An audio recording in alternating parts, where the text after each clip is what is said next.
अस्सलामुअलैकुम, कैसे हैं सब। उम्मीद है सब खैरियत से होंगे और बहुत खुश होंगे। तो जी आज हम बनाने जा रहे हैं बहुत मज़े की रेसिपी। बहुत इजी है, आप आराम से बना सकते हैं और आपको एक ही चीज़ में तीन तीन चीज़ों के फ्लेवर आएंगे, बहुत इंजॉय करेंगे। तो जी जल्दी से बढ़ते हैं हम अपनी रेसिपी की तरफ। इसके लिए कीमा मैंने ले लिया है तकरीबन 350 ग्राम, आप जितना भी हो आप ले लें। इसके बाद जी चाट मसाला, नमक, कुटी लाल मिर्च और खुश्क धनिया कुटा हुआ और ज़ीरा भी कुटा हुआ इसमें ऐड किया। बहुत ज़्यादा मसाले ऐड नहीं किए थे। इसके साथ ही जी ये मैंने इसमें मकई का आटा ऐड किया। मकई का आटा, कॉर्नफ्लोर ऐड नहीं करना, मकई का आटा ऐड करना है। अब वाइट उसमें भी मिल जाता है, मैंने वही यूज़ किया है। इसके बाद जी चॉप की हुई प्याज, हाफ़ प्याज थी मेरे पास, और टमाटर जो मैंने लिया वो भी मैंने हाफ़ लिया, उसके सीड्स ऐड नहीं किए। और उसके बाद बाकी सारा हरा मसाला मैंने इसमें ऐड कर दिया और इसको कर लिया जी अच्छी तरह से मैंने मिक्स। और इसके बाद एंड पे इसमें मैंने ऐड किया तकरीबन 1 टेबलस्पून के इक्वल ये देसी घी। आप कोई भी डालडा घी ऐड कर सकते हैं या कुछ भी आप जो आपको पसंद हो। ऑयल ऐड करना चाहें तो वो भी ऐड कर लें। तो जी ये सब चीज़ें बनने के बाद हमने स्टार्ट किया प्रोसेस अपना। मैंने बड़ी प्लेट ले ली, उसको पहले ऑयल से ग्रीस कर लिया था। उसके बाद इसमें मैंने रखी पीटा ब्रेड।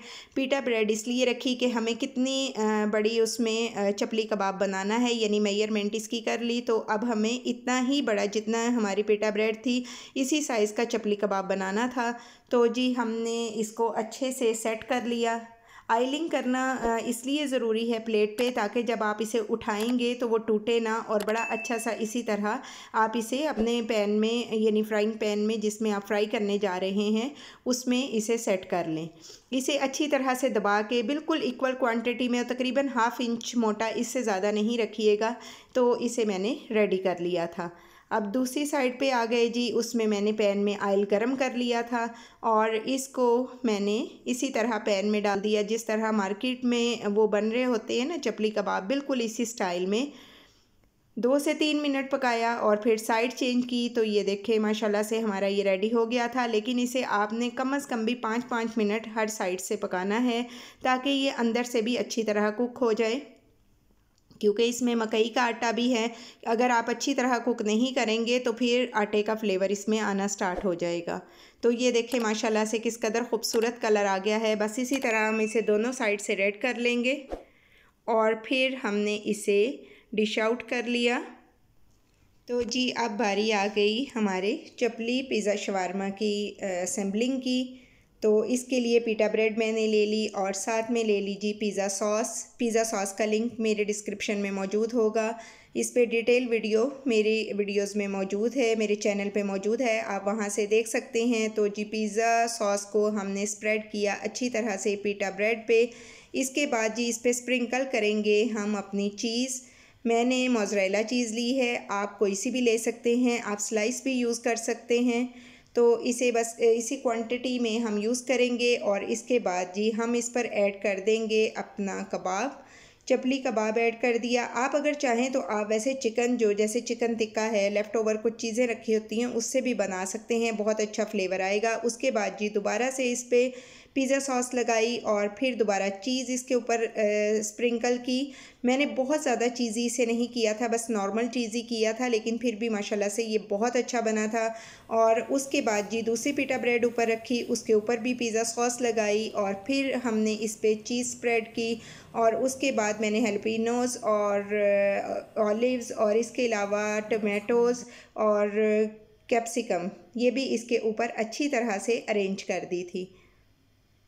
पता नहीं क्यों मैं नाम ही भूलना स्टार्ट हो जाती हूँ जब मैं ये कर रही होती हूँ।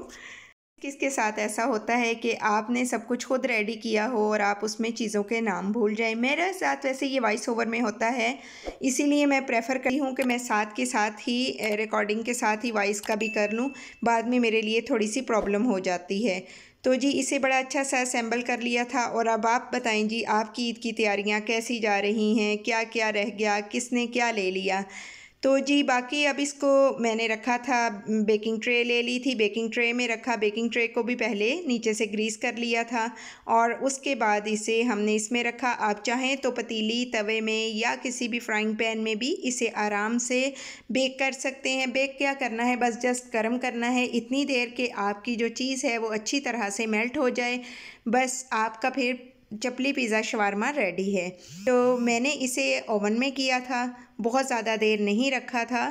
तो क्योंकि अगर आप इसे ओवन में ज़्यादा देर रखेंगे तो आपकी पिटा ब्रेड सख्त हो जाएगी और आपको फिर मज़ा नहीं आएगा।